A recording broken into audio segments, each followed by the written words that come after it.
नमस्कार, मैं हूं आपकी आवाज कथा क्षितिज से और आज हम एक ऐसी यात्रा पर निकलेंगे जो सदियों पुराने एक महाकाव्य की ऐतिहासिक वास्तविकता की परतें खोलती है। ये कहानी है उस भूमि की जहां इतिहास और किंवदंती सदियों से इंटरट्वाइंड हैं, कुरुक्षेत्र की। महाभारत भारतीय साहित्य का वह महाग्रंथ जिसके युद्ध और उसके नैतिक द्वंद्व की गूंज आज भी सुनाई देती है। लेकिन क्या ये सिर्फ एक गाथा है या इसके पीछे कोई ऐतिहासिक सच्चाई भी छिपी है? कुरुक्षेत्र की भूमि, जिसे धर्मक्षेत्र भी कहा जाता है, जहां लाखों योद्धाओं ने एक साथ युद्ध किया था, क्या वास्तव में ऐसा कोई स्थान था या ये केवल कल्पना की उड़ान है? इन्हीं सवालों के जवाब ढूंढने के लिए 20वीं सदी के मध्य में भारतीय पुरातत्ववेत्ताओं ने एक अद्वितीय यात्रा शुरू की। ये किसी साधारण खोज से कहीं ज्यादा थी। पुरातत्वविदों को किसी प्राचीन मंदिर या महल की तलाश नहीं थी, बल्कि एक ऐसे युद्धस्थल की जिसके बारे में कहा जाता है कि वो दसियों दिनों तक चला था और लाखों लोगों का रक्त बहा था। एक ऐसे युद्ध के सीधे प्रमाण खोजना जो हजारों साल पहले लड़ा गया हो, लगभग असंभव माना जाता है, लेकिन पुरातत्वविदों ने अपनी रणनीति बदली।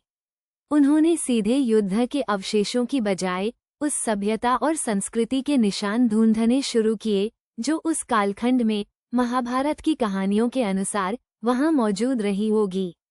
डॉक्टर बी लाल, जो भारतीय पुरातत्व के पितामह माने जाते हैं, ने इस दिशा में अग्रणी भूमिका निभाई।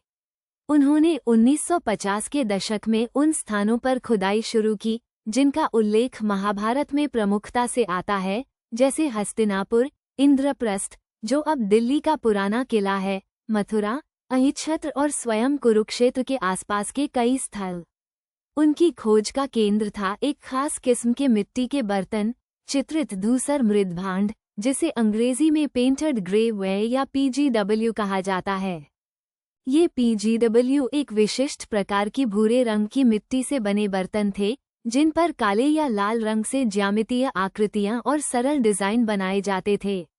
सबसे दिलचस्प बात ये थी कि महाभारत से संबंधित माने जाने वाले लगभग हर स्थल पर मिट्टी की निचली परतों में ये PGW बड़ी संख्या में पाए गए।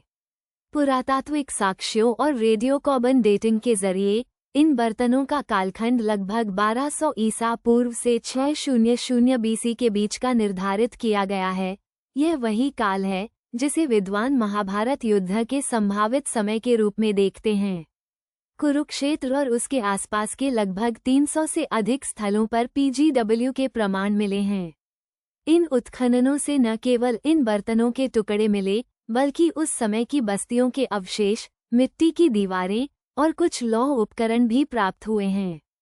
ये खोजें ये दर्शाती हैं कि इस क्षेत्र में महाभारत काल के दौरान एक विकसित सभ्यता मौजूद थी, जो कृषि और पशुपालन पर आधारित थी और लोहे के उपयोग से परिचित थी।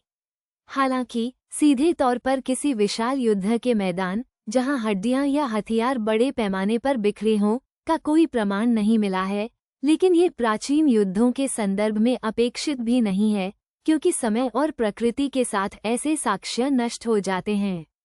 फिर भी इन पुरातात्विक खोजों ने महाभारत की कहानी को एक ठोस ऐतिहासिक पृष्ठभूमि प्रदान की है। ये स्थापित करता है कि महाभारत एक ऐसी कहानी है जो किसी काल्पनिक भूमि पर नहीं, बल्कि वास्तव में भारत की धरती पर पनपी एक प्राचीन और समृद्ध सभ्यता के संदर्भ में गढ़ी गई थी। ये हमें बताता है कि भले ही हम हर चमत्कारिक घटना को वैज्ञानिक रूप से सिद्ध न कर पाएं, लेकिन उस महाकाव्य की जड़ें एक वास्तविक ऐतिहासिक कालखंड और भौगोलिक क्षेत्र में गहरी जमी हुई हैं। तो कुरुक्षेत्र की भूमि पर हुई पुरातात्विक खोजें हमें किंवदंतियों और इतिहास के बीच की उस महीन रेखा को समझने में मदद करती हैं, जहां से एक महाकाव्य उभरता है। ये यात्रा आज भी जारी है और कौन जानता है भविष्य में और कौन से रहस्य उजागर होंगे।